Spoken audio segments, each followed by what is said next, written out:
Quem quiser saber quem sou, olha para o céu azul e grita junto comigo: viva o Rio Grande!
Opa, então só um bailão na praça. O que você sabe a respeito da Semana Farroupilha?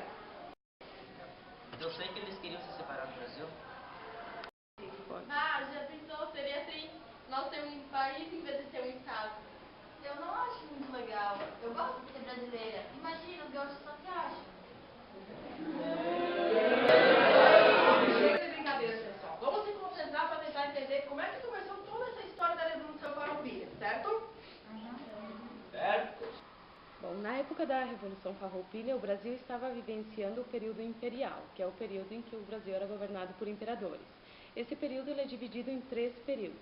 O primeiro reinado, que é o governo de Dom Pedro I, o período regencial, que é o período em que o Brasil é governado por regentes, e o segundo reinado brasileiro, que é o período em que o Brasil é governado por Dom Pedro II. A Revolução Farroupilha acontece no período regencial, que teve início em 1831, quando Dom Pedro I abdicou o trono e deixou seu filho, de 5 anos de idade, Pedro de Alcântara, para o período regencial vai de 1831 a 1840. Serão 4 regentes no Brasil. Os regentes não vão conseguir fazer grandes façanhas no Brasil porque eles estarão preocupados em tentar controlar a agitação que estava acontecendo. Assim, o período regencial vai ser marcado por uma série de rebeliões. O fato do Brasil estar sem rei estimulou as províncias a lutarem pelas suas independências. Por isso, as rebeliões vão ter caráter separatista. Tudo isso colocou em jogo a unidade territorial brasileira. Foram várias rebeliões: a Balaiada no Maranhão, a Cabanagem no Pará, a Sabinada na Bahia e a Revolução Farroupilha no Rio Grande do Sul. Todas foram muito importantes para a história do Brasil, já que colocaram em jogo a unidade territorial brasileira. Se estas tivessem tido êxito, o mapa do Brasil hoje seria bem diferente. É nesse contexto de desmembramento do território nacional que entra a Revolução Farroupilha, que inicia no período regencial brasileiro e acaba no segundo reinado. Em termos econômicos, o Rio Grande do Sul ele estava dividido ao norte, com a criação de mulas, e ao sul, com a produção do charque. O abandono do governo imperial em relação ao Estado, por deixar as estradas mal conservadas, por deixar que o charque uruguaio entrasse no país com um preço menor do que o charque sulino, fez com que esses fazendeiros charqueadores eles se mobilizassem então em busca de um governo que fosse federativo, né, e também, mais tarde, republicano. É importante frisar que em nenhum momento os chefes farroupilhas se comprometeram com democratização ou mesmo com o fim da escravidão. Até porque a própria produção do charque ela estava intimamente relacionada com a escravidão. O que interessava aos fazendeiros era que eles mesmos tivessem uma maior participação política, né? E com essa participação eles pudessem direcionar investimentos que viessem a favorecê-los, né? E, no sentido de dar condições para que eles pudessem obter mais lucros com o charque. Diferente do que a maioria das pessoas pensa, o gaúcho ele não está envolvido diretamente com a Revolução Farroupilha, porque o gaúcho ele não gostava de trabalhar. Ele trabalhava de 3 a 4 meses em uma fazenda, né? Depois ele vivia do resultado desse trabalho e também saqueava, não tinha nunca uma ligação constante com o trabalho. O que leva o gaúcho a participar da Revolução é o fato de que ele vai ganhar um soldo, né? E também por ele ter a oportunidade de fazer, de realizar alguns saques. O importante que se saiba é que a Revolução Farroupilha, ela não foi um movimento liberal, ela foi um movimento conservador das elites pastoris sem conteúdo social. Então esses fazendeiros não queriam só lucrar e não libertar o Rio Grande do Sul? Baita sem vergonha esses fazendeiros aí. Durante 10 anos, de 1835 a 1845, parte da população do Rio Grande do Sul enfrentou o Império. Aqui viviam em torno de 150 mil pessoas. Os negros eram 25% dessa população. De novo. A escravidão era a forma de produção hegemônica no Estado. Os negros sustentavam a economia gaúcha e seguiram seus senhores durante a Revolução, que teve seu início em 20 de setembro de 1835, quando os farrapos entraram em Porto Alegre. No ano seguinte, em setembro de 1836, o general Neto proclama a República Rio-Grandense e Piratini é escolhida como a primeira capital farroupilha e Bento Gonçalves é eleito presidente da província. Além de Piratini, também foram capitais farroupilhas Caçapava do Sul em 1839 e Alegrete em 1840. A Revolução acaba em 28 de fevereiro de 1845 com a assinatura do Acordo de Paz em Ponche Verde entre os imperiais e farroupilhas. A Revolução não foi feita só pelos grandes generais e heróis como Bento Gonçalves. Também estiveram presentes as mulheres.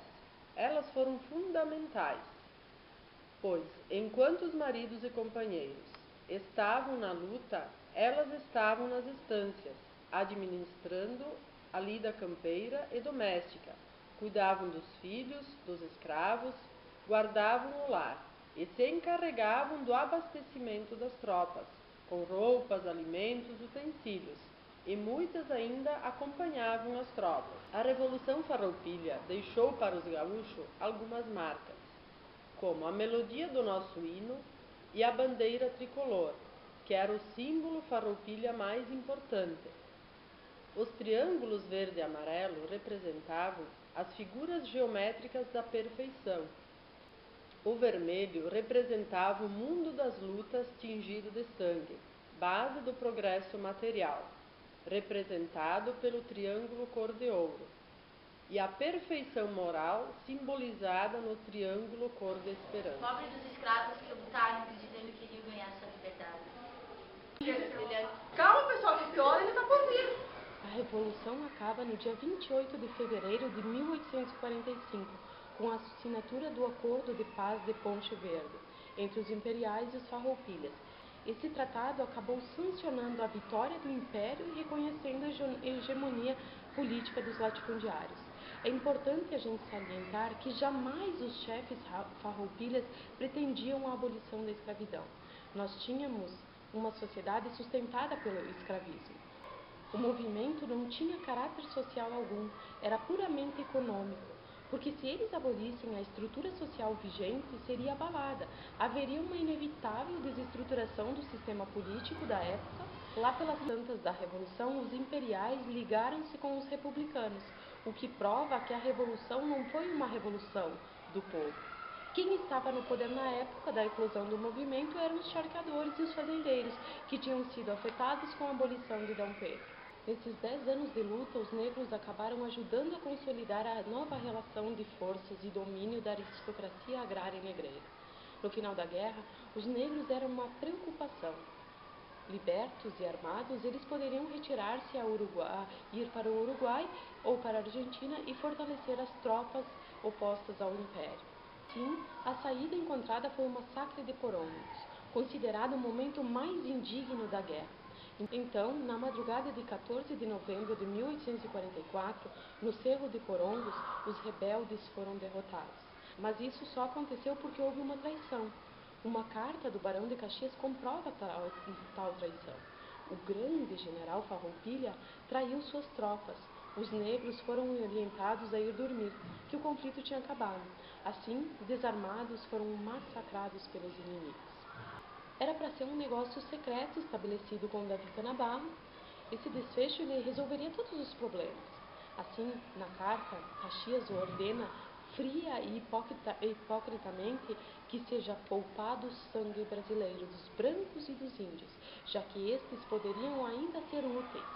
Ficou claro que a ordem era massacrar os escravos negros, crioulos e africanos. Frente a todos esses acontecimentos, eu acredito que não devemos menosprezar a Revolução Farroupilha, que tanto traz orgulho para o povo gaúcho, mas também não podemos vangloriar os fazendeiros e interesseiros que lideraram a Revolução e traíram quem mais apoiou. Temos sim que exaltar neste 20 de setembro a coragem desses negros que foram usados, enganados e que lutaram incansavelmente acreditando que ganhariam a liberdade. Esses sim são os verdadeiros heróis.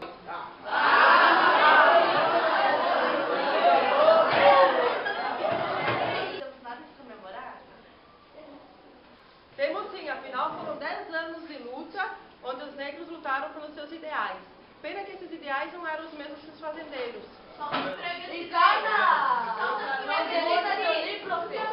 Pessoal, como tarefa de casa, vocês vão explicar para mim o mito da Revolução Farroupilha, certo? Para entregar na próxima aula valendo nota.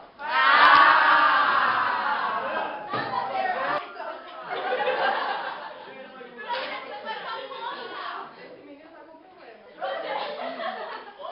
Tchau, pessoal, até a próxima. O lenço me identifica, qual a minha procedência, da província de São Pedro, padroeiro da querência. Ó meu Rio Grande, de encantos mil, disposto a tudo pelo Brasil. Querência amada dos parreirais, da uva veio o vinho, do povo veio o carinho, bondade nunca é demais. Sou da geração mais nova, poeta bem macheguapo, nas minhas veias escorre o sangue herói de farrapo. Deus é gaúcho, de espora e mango, foi maragato ou foi chimango. Querência amada, meu céu de anil, este Rio Grande gigante, mais uma estrela brilhante na bandeira do Brasil. Deus é gaúcho, de espora e mango,